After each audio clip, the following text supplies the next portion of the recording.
Welcome to the NLP UK Training podcast. I'm Fraser. And I'm Steve Kay. And today we're going to be talking about the language that we use and how that changes our energy and our intention.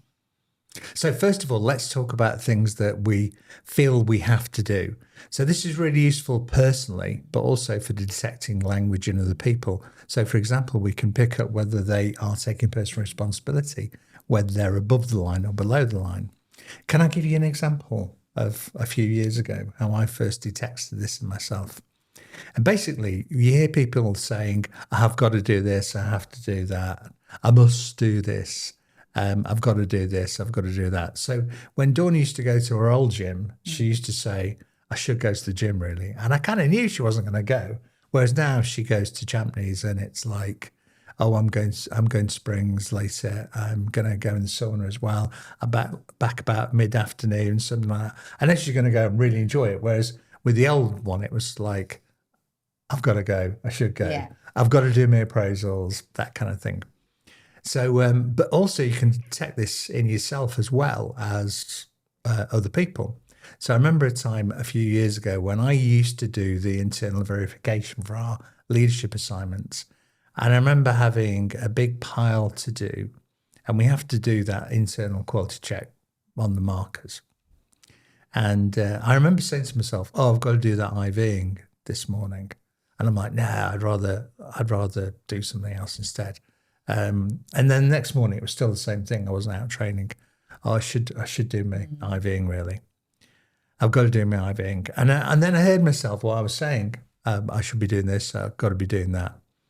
And I thought, well, if I don't do it, then the delegates aren't going to get the certificates. Well, if I don't get the certificates, then the learning development manager is not going to be very happy. And then I thought, well, I don't want that. And then I thought, well, actually, I sold the leadership program in the first place. I was the one that said they could do a qualification. And I was the one who decided that I would do the internal verification. So I thought, well, it's all me. I did it. I sold it. I planned it. I said I'd do this. So shut up and get on with it. And I found that I went straight back above the line just by recognizing the consequences. And I felt really empowered. And I got it done in no time. It changes the energy, doesn't it? Yeah. We had a delegate on our practitioner course just last week. And he was explaining that he'd signed up to do the Great Northern Run. Oh, yes. And he said that he'd wanted to do it for quite a few years. And he told this story about how he'd watched it on the television. And every year he thought to himself, oh, I really wish I could do that. So that I really wish I could do that. There's no intention there. It's more positive than saying, I've got to do this or I must do that, though, isn't it? Definitely more positive. I must do the Northern Run. But he was still, it still wasn't real to him. It was still, oh, I wish I could do it. It wasn't about him doing it. But he said that something changed last year. So when he watched it last year, he remembers watching it and thinking to himself, next year I am going to do it. Yeah. And within 2 weeks, he'd signed up for it and he'd started a training program. Yeah. And this is the thing, the language that we use with ourselves can completely change the energy that we put into something. So that intention is really key. And it is really interesting. One of the things that I found after I did my practitioner way back in 2017, that was what I started noticing most in my language. And also with the people that I was coaching. Yeah. It was this have to's, got to's, must do's. Yeah. And how that energy was very, very low. And the minute you start to switch that language into I am, I will, I can. Yeah. It changes everything, not just the language, but the energy that you put into it. That's right. Yeah, and you can detect, can't you, when other people are using it, that they're not really taking charge of what they want to be doing. They're not above the line. So this kind of NLP language that we do on Practitioner, it builds on the stuff we did in podcast 7, what is NLP, and podcast 8, what is NLP, doesn't it, to a degree, your impact. And I know that if I'm listening in a meeting and people are saying, we should be doing this, or we've got to do this, or if they're going like, oh, I've got to do this, then it's kind of more pumped up, doesn't it? And that's okay. But if they've got like a bit of a drag in the voice, then it's like, well, you know, they're not going to do it, are they? They're not taking responsibility. There's no energy. And I wonder how much more energy people could just put into their everyday lives or their everyday work lives just by using those. Do you know what? They're called modal operators. Have to's, must do's, got to's in English. But say I'm going to, I can, I will is much more powerful, like you say, with Mahmood doing the Northern Run. It's also, sometimes it can be an indication that, you know, they're actually wasting energy on things that they think they should do but don't really want to do. Or someone else might have said to them, oh, well, you know, you should do this. I can remember setting some goals when I was younger that weren't goals that I'd set for myself. They were almost goals that other people had set for me. And they said, oh, you know what, Callie, you should do this. Yeah. And I've put energy into it, and that was wasted energy because I didn't really want to do it. So are you saying then that if we do listen to our own language and we do hear ourselves doing have to's, must do's, got to's, it's not just like my example where I brought them back into making a choice about it because I sold it in the first place, so I'm taking responsibility. It could be a clue that we're not doing something that we really, really want to do that fits with our values. Absolutely. Cool. Got you.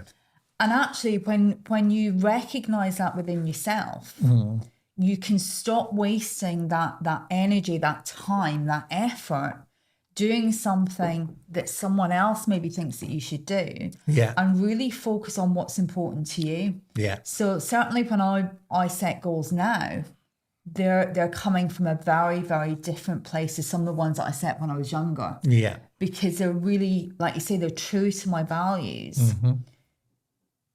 And all of my energy goes into doing what I really, really want to do.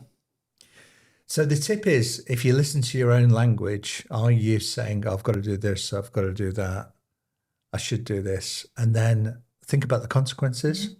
Think about the consequences of you not doing it.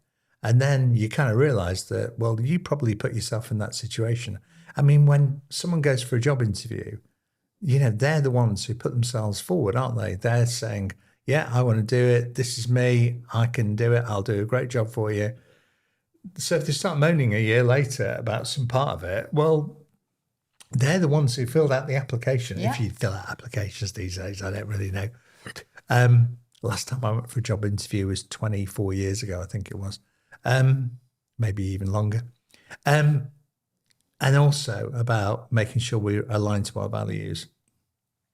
I mean, I can't think of we had a goal about running the advanced accredited diploma in coaching, 3 principles coaching, which was starting in October.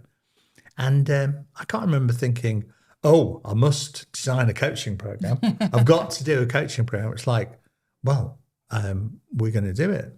And it was that excitement. I think that's the thing, you know, if you are getting excited about something, there's the energy, there's the intention to commit and follow through with action. I was more excited about doing that than I was when I did my NLP training in America. I was really excited about it. And you were when I talked to you about it. And we worked on it together. So yeah, you're absolutely right. When you're doing things that align to your values, you're not tending to think, I've got to, I must do, I have to. Now, I'm sure some people listening to this thinking, oh, it's all right for you, Steve, because, you know, you've got your own business. And Callie, you've got your own business and you're doing things you want to do. You know, I run a purchasing department. You know, I've got to do stuff that I don't really want to do. We have to do cyber essentials, but we don't really want to do that either. But in balance, it pays us to do it so we can do some training that we really want to do in the NHS. So there are some things that you have to do, but if you think about the consequences of not doing it, do you want those? Well, no, I don't. So shut up and get on with it. And I think that's the thing. It's, you know, it's about choice. We've all got a choice about what we want to do. The only things that we have to do, Eat. Breathe. Well, we could even choose not to eat. I could probably not eat for a few days and it would probably do me more good. I'd suck my stomach in here at this point. So there's not really very much that we have to do. So it's just reminding ourselves, well, you know. That guy in Coronation Street hasn't paid his. Exactly. There's definitely consequences. He'll probably die before he has to pay them.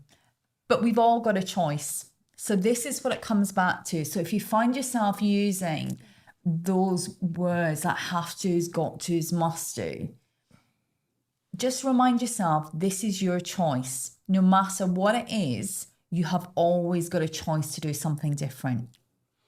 That's right. So that is the end of our podcast for today. So tune in next time for some more good stuff. See you later.